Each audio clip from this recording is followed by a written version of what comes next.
Assalamualaikum warahmatullahi wabarakatuh. Alhamdulillah, kembali lagi bersama kita. Bismillahirrahmanirrahim. Salatu wassalamu alaika ya sayyidi ya Rasulullah, khutbatikal lati adrikni. Hadirin semuliakan, sebenar-benarnya itu Allah Subhanahu wa taala tidak terhijab sama sekali. Jadi diri sebenar-benarnya diri, yaitu Allah Subhanahu wa taala, tidak pernah terhijab oleh sesuatu apapun. Sebaliknya, justru sebaliknya itu kita lah yang menghijab daripada Allah Subhanahu wa taala. Ego, pikiran, perasaan kita lah yang menghijab Allah Subhanahu wa taala. Karena kalau Allah terhijab oleh sesuatu, berarti sesuatu itu lebih besar daripada Allah. Kalau ada sesuatu yang menghijab Allah, menutupi Allah, yang mengurung daripada Allah, maka lebih kuasa yang mengurung atau yang menghijab Allah daripada Allahnya Ta'ala sendiri. Adapun Allah Ta'ala itu terhijab dan sebagainya sebagai rahasia, maha goib, goibul guyub dan sebagainya, itu karena bahasa, simbol. Artinya Allah Ta'ala itu tidak bisa dilihat dengan mata kasar atau panca indera yang 5 itu, tapi betul-betul dengan ainul basiroh, betul-betul dengan basiroh. Jadi Allah Ta'ala tidak terhijab, tidak terinding, tidak sama sekali tidak terdinding. Sementara Allah Subhanahu wa taala kita tahu al-muhit, maha meliputi segala sesuatu. Dibilang di dalam di luar, dibilang di luar di dalam, dikatakan di atas dia di bawah, ditunjuk ke sini yang di luar siapa, ditunjuk ke sana yang di luar di dalam siapa. Maka hadirin semuliakan Allah Subhanahu wa taala, makhluk, rasa makhluk inilah, perasaan, nafsu amarah itu, lawamah sufiyah itulah yang menghijab Allah Subhanahu wa taala. Namun perlu ditekankan lagi bahwa Allah tidak bisa diserupakan, tidak bisa dihayal-hayalkan. Lain-lain sebagainya tidak bisa. Tidak bisa dihayalkan. Sama sekali tidak bisa, karena tidak ada rupa, tidak ada bentuk. Jadi apa saja selain daripada Allah Subhanahu wa taala adalah hijab yang menutup mata hati kita kepada musyahadah kepada Allah. Ini kita ini bahasa syariat.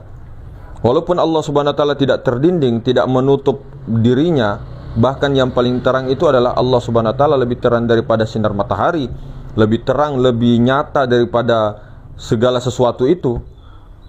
Tapi pikiran perasaan kita ini yang menghijab itu, sehingga kita tidak bisa melihat langsung Allah Subhanahu wa taala. Hijabnya tebal, berpuluh-puluh ribu hijab, tebal sekali. Ini bertingkat-tingkat hijabnya. Ini yang harus dilepas. Karena Allah Subhanahu wa taala itu tidak akan bisa ditemui kalau kita hanya berbahasakan ibarat perumpamaan. Itu pun perumpamaan ibarat itu adalah mendekatkan paham. Tapi bagi orang-orang yang khawas, paham aja.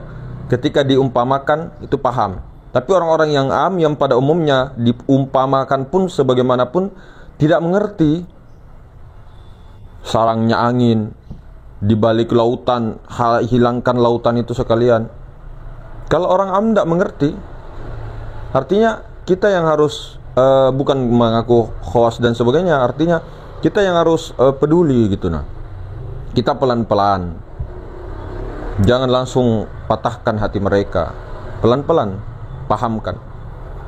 Meskipun orang-orang yang umur jasadnya 50, 40, tapi ada umur 14 atau 15, tapi dia paham tentang musyahadah dengan Allah Subhanahu wa taala yang meliputi segala sesuatu, dia menyaksikannya, artinya dia harus maklum dengan orang-orang tadi itu yang umur 40, 50, maklumlah, pelan-pelan. Meskipun umur si jasad tadi itu umur 15 tahun, 14 tahun, bahkan umur 8 tahun, tapi kalau sudah paham tentang Allah, tidak ada mustahil.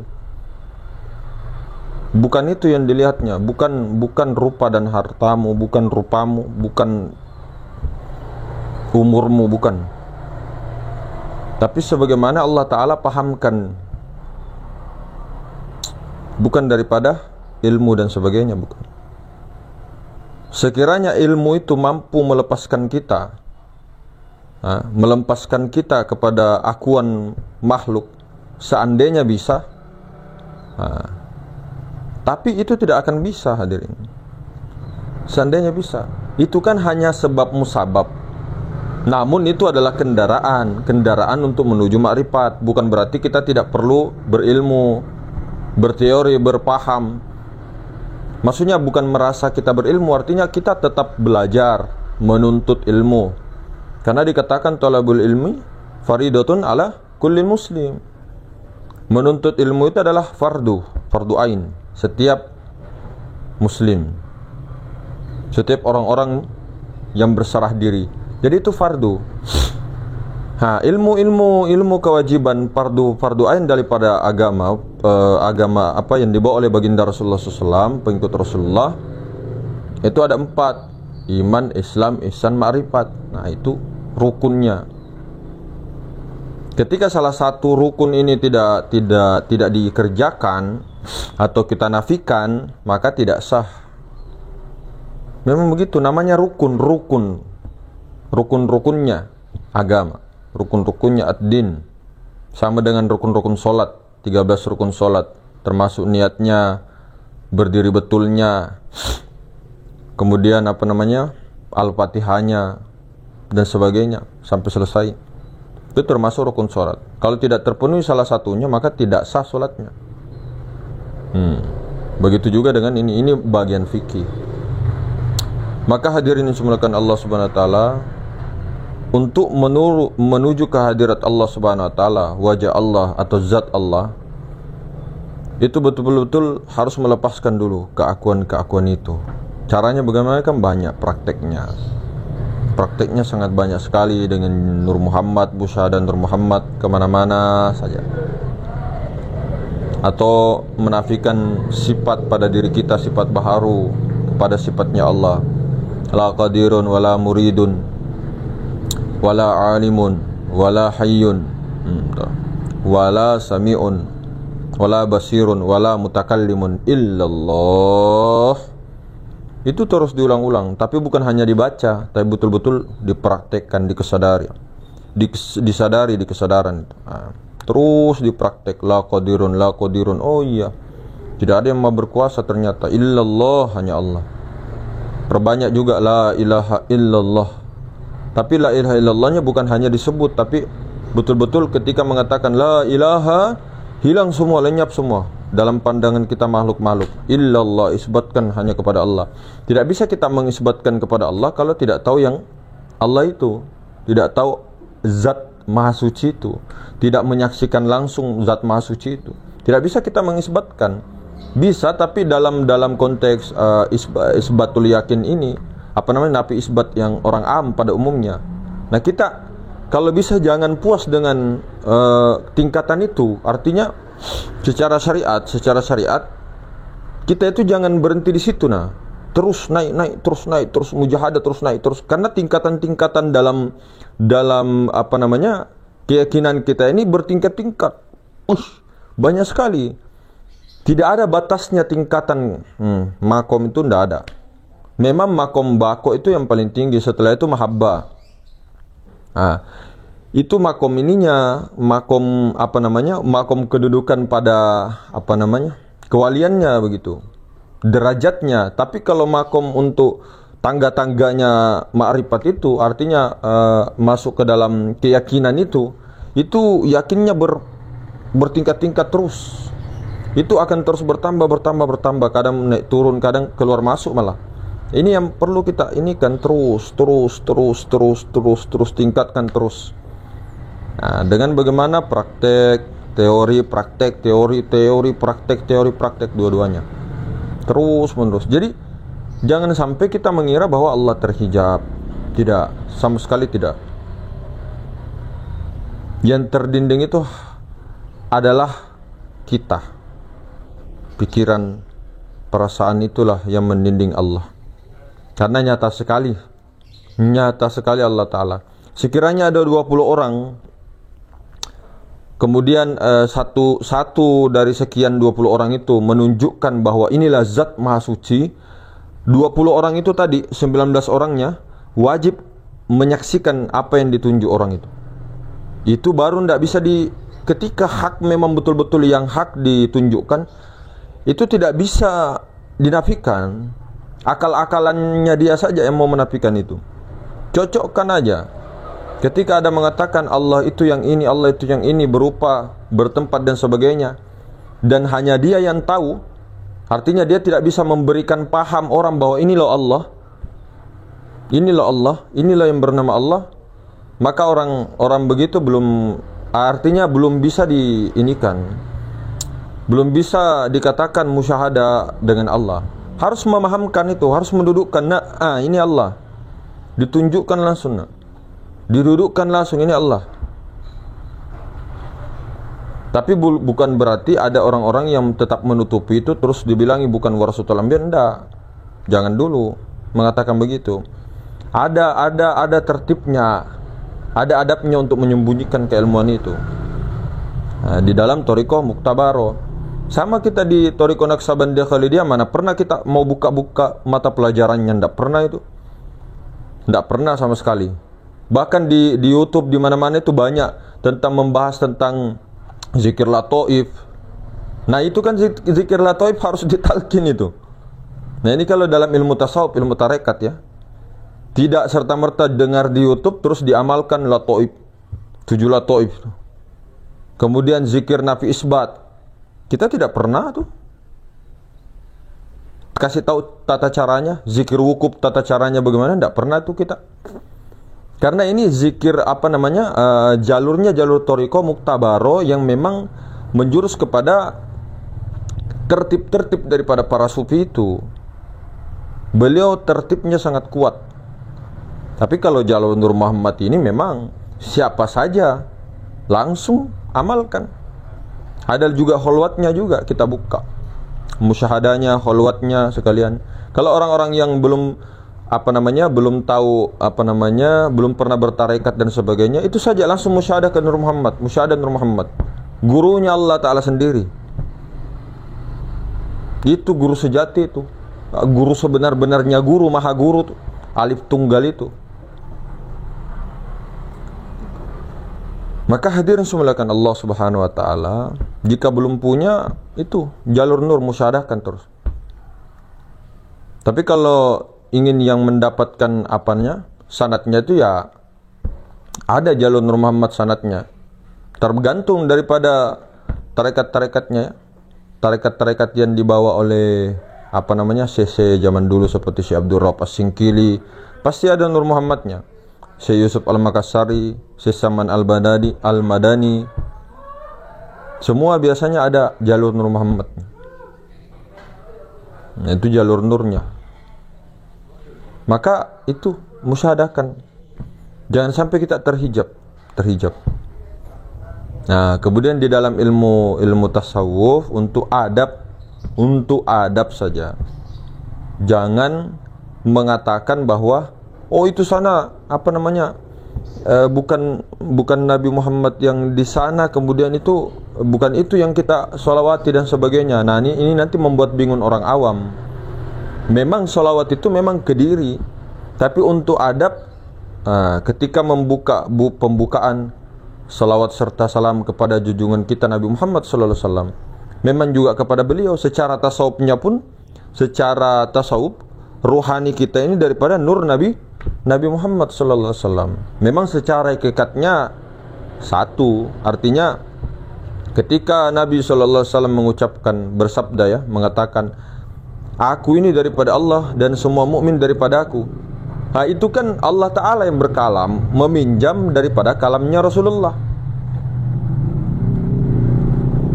Sekarang kita beda deh. Apakah Nabi SAW, jangankan bicara tentang firman Allah atau hadis, ketika berbicara seperti ini biasa, bercanda dengan sahabat, masih adakah keakuannya Nabi Muhammad di situ?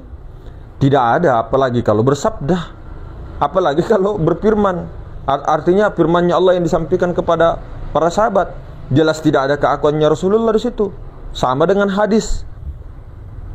Sedangkan bicara biasa saja seperti ini, bercanda sama sahabat sambil tertawa beliau sambil curhat atau apa namanya, saling muzakaro, bercanda beliau, itu pun sudah tidak ada lagi keakuannya Rasulullah di situ. Jadi akunya di situ, akunya Allah sudah. Itulah katanya aku ini daripada Allah. Siapa itu yang berkalam itu? Akunya Allah melalui Rasulullah. Rasulullah hakiki bernyata kepada kalamnya baginda Muhammad sallallahu alaihi wasallam. Nah, itu tadi. Itu untuk adab, untuk adab. Tapi hakikatnya tahu aja lagi kan, tahu. Jadi untuk adabnya begitu. Musyahadahkan terus. Kalau bingung-bingung itu saja, tidak perlu terlalu banyak teori. Teori tidak apa-apa, tambah-tambah wawasan. Kalau itu yang tambah wawasan untuk orang-orang yang sudah pahamnya itu betul-betul sudah tertancap gitu nah. Tapi kalau kita masih dalam keadaan bingung, belum kesana lagi, tidak dilarang sama sekali, tidak ada untungnya. Tidak ada untungnya menyekat salik itu harus kamu di sini terus seumur hidup. Tidak ada untungnya sama sekali. Jadi begitu dilarang, sementara jangan dulu bagi orang-orang yang bingung. Tapi orang-orang yang khawas itu, khawasul khawas, disuruh malah cari yang banyak ilmunya Allah Ta'ala, cari yang banyak. Tapi kalau orang-orang bingung-bingung, satu dulu aja, belum mengerti pindah lagi, bingung jadinya. Akhirnya jadi hujjah. Nah, pelan-pelan, satu praktek tapi semua bisa dipakai. Ilmu Nur Muhammad semua bisa. Mau mandi, mau makan, pakai kesadaran Nur Muhammad. Mau kemana-mana, yang sholat Rasulullah, yang melihat Rasulullah, yang dilihat Rasulullah, semua full dengan Rasulullah. Apa lagi yang paling mudah daripada itu? Cuma terlalu mudahnya mungkin kita itu meremehkan. Ini mah masih jalur sifat, belum ke zat. Ya kalau kita berhenti di situ, tapi kita meyakini betul-betul menyadari, tahu rahasianya itu, tahu aja bahwa Nur Muhammad itu dari zat Allah. Zat Allah, tiada lain Rabbul Izzati, selesai. Baru musyahadah di Nur Muhammad, selesai. Praktek di syariat. Ya itu syariat itu praktek, Pak. Syariat itu mendirikan sholat, puasa, zakat, haji itu praktek. Itu toriko Nabi Muhammad SAW, torikotul Muhammadiyah, itulah syariat. Namun ketika bertoriko jangan lupa sadar, jangan lupa musyahadah sampai fana nantinya. Itu saja sudah selesai. Tapi kalau mau jalur susah-susah, ya silakan, tidak apa-apa, tidak masalah. Lebih bagus lagi, ada juga orang yang suka tantangan kan, suka yang susah-susah, ada seninya begitu. Nah, ada biasa begitu memang. Jadi ketika sudah paham betul, pindah pahamnya. Kalau untuk semacam kepahaman saja tambah, enggak masalah. Yang penting tidak pusing aja lagi kita kan. Artinya sudah isbatul yakin, itu enggak masalah. Tapi kalau masih bingung-bingung, masih dipikir dan sebagainya, mending mesrakan dulu saja, mesrakan terus. Jangan sampai kita meninggal ini nanti mati hissi betulan ini belum sempat untuk memesrakan itu secara kontinu. Kita terlalu banyak di sini. Ombaknya terlalu besar, kapten. Kapal oleng. Itu. Jadi mungkin begitu saudara-saudara. Jadi kita tegaskan betul-betul Allah Ta'ala tidak terhijab sama sekali. Ketika pun dikumpulkan 100 orang dan ditunjukkan tentang zat Allah, maka 100 orang itu wajib pasti melihat. Kalau memang itu hak nyata senyata-nyatanya, 100 orang itu melihat. Bukan cuma kita yang melihat. Enggak, kamu belum sampai. Belum. Hanya saya bisa merasakan dengan sefrekuensiku. Berarti masih ini dong, belum sempurna pengenalannya. Artinya masih di dirinya itu nah. Allah itu harus di dalam diriku. Tidak bisa menunjukkan bahwa Allah itu sangat nyata, tidak terhijab sama sekali. Yaitu tadi, jangankan 100 orang, 1000 orang kumpul satu lapangan, ditunjukkan tentang zat Allah yang maha suci, itu orang melihat dengan basiroh. Terus bagaimana bentuknya? Lah kan dia bilang tidak ada bentuk, tidak ada rupa, tidak ada warna, tidak ada bau. Itulah Allah. Tidak makan, tidak minum, tidak naik turun, tidak keluar masuk. Di baliknya itu semua pasti melihat. Maha suci, paling termaha suci Allah Ta'ala itu. Tidak ada yang bisa mengotorinya. Maha suci Allah daripada ruang dan waktu. Allah bukan ruang, bukan waktu. Tapi di baliknya itu maha segala-galanya. Maka sering dibukakan dengan isyarat-isyarat. Nah itu. Kebanyakan ulama dulu itu di dalam kitab mengumpamakan dengan biji, dengan air, dengan matahari, dengan cahayanya kan begitu. Tapi itu pun perumpamaan itu belum tentu langsung kita paham loh. Tapi kalau langsung ditunjukkan begini, saat di baliknya ini, itu langsung paham. 100 orang, 1000 orang, 1 juta orang melihat. Siapa yang tidak bisa lihat?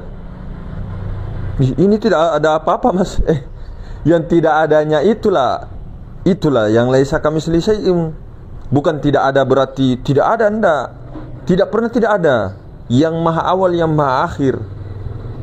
Tidak berubah, kekal begitu-begitu aja terus di dunia sampai di akhirat.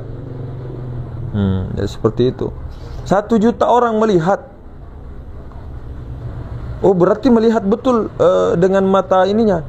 Ya kelihatannya syariatnya seperti mata ini yang melihat, tapi itu dengan basiro, dengan indera keenam itu bisa melihat, bisa bertemu langsung betul-betul cash.